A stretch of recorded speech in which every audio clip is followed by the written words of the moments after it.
पठाना मां गई गई पुरान को बुझे दे पठान पाण सुखियो तो कर लालन को सीटर वटना वण तब याद आई तो 200 रुपया बड़ा सेठ माण्हू असां गरीब काॾे वञा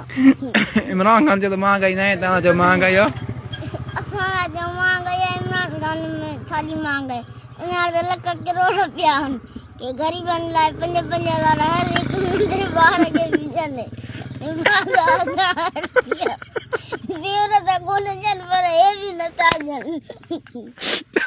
लानत पए तूं छा चवणु चाहींदी इमरान खान खे इमरान खान इहो चवणु चाहियां सस्ताई पे करे घुराओ हितां वटि शकर तोणी 300 रुपया करे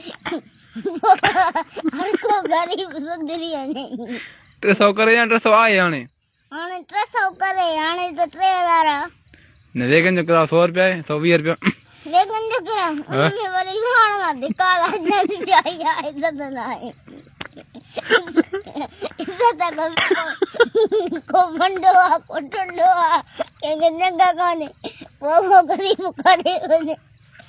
आगियूं कार जे लॻी वञे उहो काॾे वञे भला तूं तोखे पिणे पैसा ख़र्च बची ॾींदो न पोइ काॾे ॾींदो आहे हाणे वट लाहिरा नंढनि ॿारनि खे बि नथा ॾियनि वॾनि माइनि खे हुननि खां घुर्दा वठो इहे शइ वठो असां काॾे वञो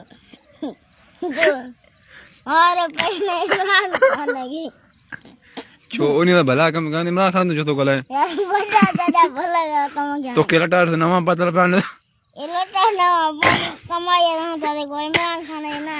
कहिड़ी तो कमाई कई पैसा घणा पिया लिखी थी में 10 रुपया बि न यार हाणे वट लाइ हलंदा ये नंढनि ॿारनि खे 5-5 हज़ार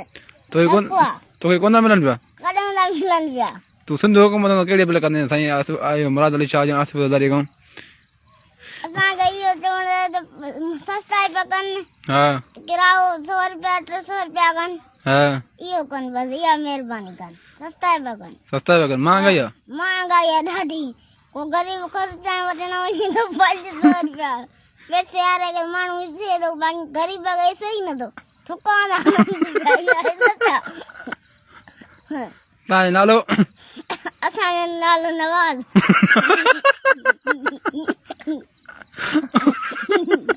तव्हांजी उमिरि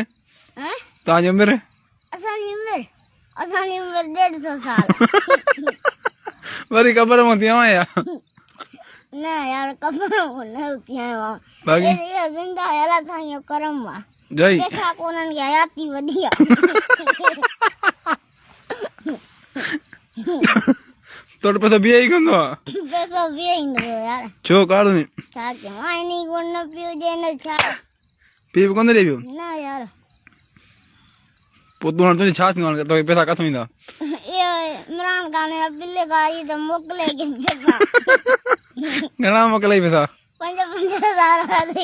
मिलनि तभी शुक्र अल्हम्दुलिल्लाह तोखे सीएम में न सीटर आहे मिलनि न लोही आहे छाजे करे भला जाई पैसा तोड़ कोन वठण पर 50 रुपया 150 रुपया हाणे काथां वठी लुंडे तो भी 150 रुपया लुंडे तो 150 रुपया फाटल माण्हुनि मोलनि जा वो 150 रुपया अॻे साल तो घणिया तो सीटर वॾो को फैशनी पाए त वो 1000 रुपया फैशनी ख़तम हाणे अॻे साल तो घणिया तो अॻे साल हाँ अॻे साल यार 200 में मिलियो हाणे कुल 50 रुपया त 150 ॿुधायो पोइ अॻे साल अञा महांगो हाणे सस्ता ई आहे न 200 में चई त हाणे सस्ता ई पिया हाँ इमरान खान जी दॿ आई आहे तॾहिं कुझु सस्ता पिया अञा सस्ता पिया करे नी घणे ताईं तूं छा थो चवणु चाहीं मुंहिंजो चवणु त 20 में सीटा कराइजे 20 में छो थींदो 20 में भाउ थिए नी केॾा पैसा गरीब माण्हू काथो हाणे तूं कमाए खा नंढड़ो तो न आहे कमाए खाऊं हाँ काथे कमायूं वञी हिते नेट ते जुआ तो हलिया वञनि वाह यार